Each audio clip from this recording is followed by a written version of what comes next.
मंगलाचरण से शुरुआत करते हैं।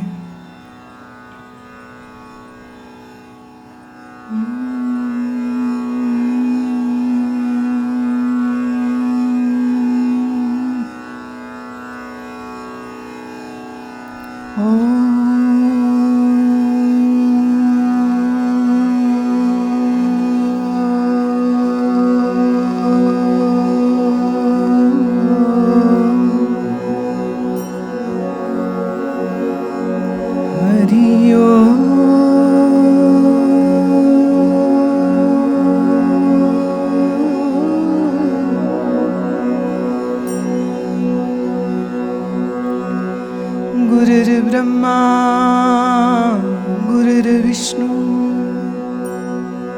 गुरुर्देवो महेश्वर गुरुर्साक्षात् परब्रह्म तस्मै श्री गुरुवे नमः।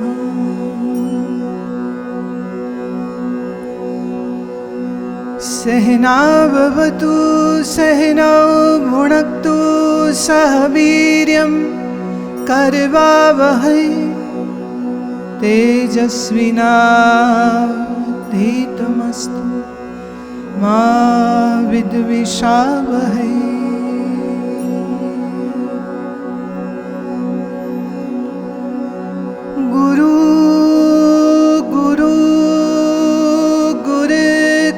मन मोर गुरु बिना मैं नहीं हो। गुरु की टेक रहो दिन रात जाकी कोई न मेटे दात। गुरु मिला तब जानिए मिटे शोक संताप। चिंता कल की ना रहे गुरु ज्ञान मिलाई दात।